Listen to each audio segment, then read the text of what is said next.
どうもブラッドマンです。今回は若くなれる食事法について話していこうと思うので、ぜひ最後まで聞いていただけると嬉しいです。では早速始めていきましょう。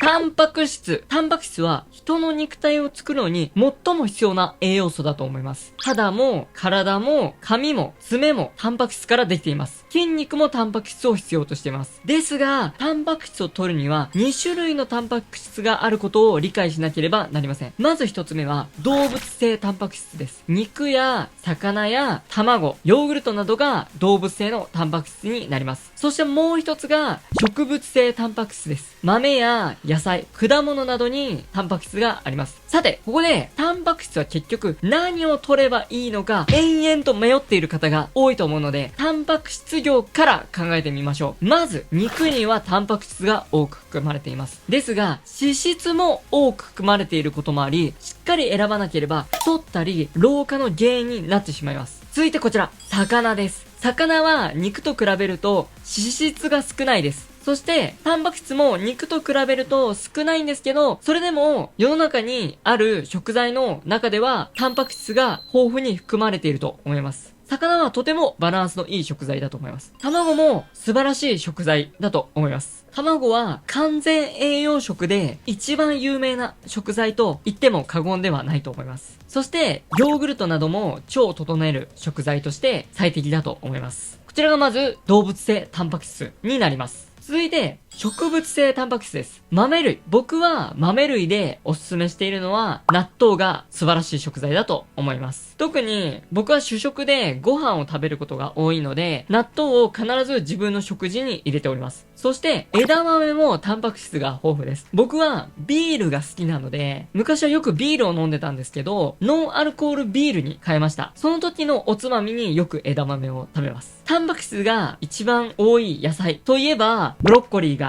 一番有名なのではないでしょうか。果物にはまずい食材がほとんどないと僕は思います。糖分も加工されているものより圧倒的にいいものが多いので、少し甘いものを食べたいなと感じるときにストレス解消になると思います。ここで、タンパク質を考えたとき、僕たちは何を食べないで何を食べた方がいいのか考えると思います。結論からお話しすると、動物性のタンパク質も植物性のタンパク質も取った方がいいと思います。ですが、気をつけなければならないのは、動物性のタンパク質には脂質が多く含まれています。では、植物性のタンパク質だけで取ればいいのではないかと考える方もいると思いますが、植物性の食材だけでタンパク質を必要量取るのは難しいですし、お肉にはお肉のいい栄養素も多く含まれています。だからこそバランスを意識しなければなりません。その中であまり気にせずに食べてもいいと感じる食材は肉というより魚と卵です。僕は毎日摂取することをお勧めします。そして野菜に関してはどれだけ食べても害になることは少ないと思うので、しっかり野菜を取り、動物性のタンパク質を選んで摂取することで若返ることができると思います。僕の感覚ではタンパク質を摂取するとき、動物性のタンパク質と植物性のタンパク質の比率は7対3で、植物性のタンパク質を多く取るといいかもしれません。ですが、あくまで植物性を多く取るのを意識して、動物性もしっかり取ることが大切だと僕は思います。先ほど魚と卵とお話ししましたが、もちろん肉でもささみだったり胸肉はおすすめです。ただ昔も話したことがあります。鶏肉には皮があるので、皮をしっかり剥ぐとかそういった知識がないと脂質を無駄に多く摂取してしまうと思うので、そこは間違えないようにしっかり知識を得てお肉を正しく食べるようにしましょう。では次の話に行きます。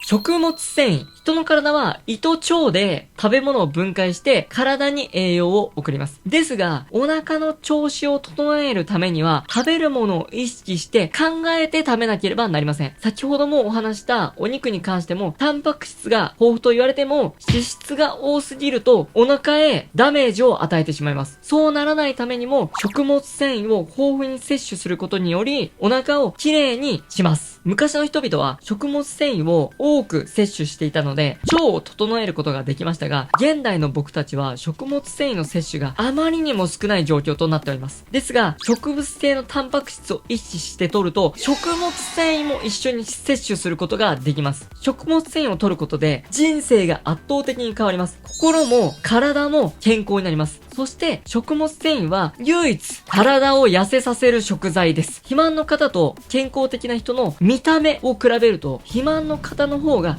けているというデータも出ています。なので食物繊維は若返ると痩せるを同時に行える食材なので、ぜひ積極的に食べることをお勧めしたいと思います。食物繊維も2種類あります。不溶性食物繊維と水溶性食物繊維です。これを超わかりやすくお話しすると、不溶性はキノコ類です。そして水溶性は海藻類です。これを意識して取ると、食物繊維を摂取することができます。実は、僕食物繊維に関してはものすごく意識しております。さつまいもとご飯を一緒に炊いております。そして、もやしを多く食べております。野菜ですね。野菜には食物繊維が豊富に含まれているので、もやしを食べます。味噌汁に僕はわかめと舞茸を入れます。こちら水溶性の食物繊維と不溶性の食物繊維を入れております。そして動物性のタンパク質で鮭を食べます。発酵食品でキムチや納豆を食べます。納豆には植物性のタンパク質も多く含まれています。なので僕は食物繊維とタンパク質にほぼほぼ全振りしております。それぐらいタンパク質と食物繊維重要だと思うので、一度皆様もタンパク質、食物繊維を深く考えて理解して食べると若く、そして健康に過ごせるのではないかなと思います。では次に行きましょう。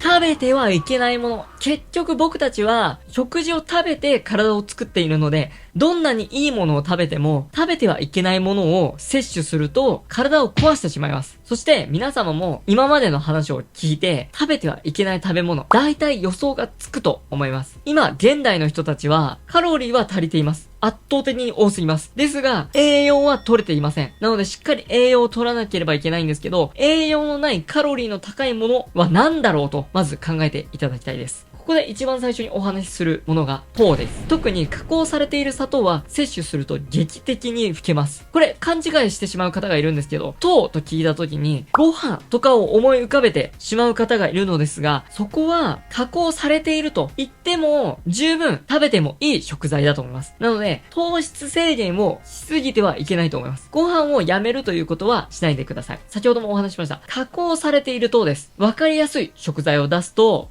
ジュースとかですね。飲み物で加工されている糖をすぐ飲めてしまうという状況は劇的に体を老けさせます。そしてカロリーの高いもの。ファストフードなどは人を老けさせるだけではなく、いろいろなところでダメにしてしまいます。お菓子も糖が多いですし、脂質も多いです。薄いじゃがいもに油をものすごく染み込ませたポテトチップスという劇的にやばい食べ物もあります。そしてじゃあタンパク質を取ればいいのかと考えて、ソーセージやハム、ベーコンを食べてしまう方もいるんですが、そちらも加工されたお肉です。そしてソーセージやハムやベーコンは発がん性がある食べ物なので、なるべく食べないようにした方がいいかなと思います。僕たちは加工された食材を食べ過ぎています。加工された食べ物は健康を害します。そして若さと健康は繋がっているので、健康を手に入れられれば若さも手に入れられるのです。ここから重要なお話をさせていただきます。もちろん、すべてをやめられたらいいんですけど、人は変化を嫌います。なので、最初からすべてを変えることはできません。それをまず理解しましょう。ですが、今回のお話で、老ける原因を理解することで、老けない方法を見つけることができます。もちろん、スキンケアも大切かもしれません。肌に色々な美容液を塗って、若さを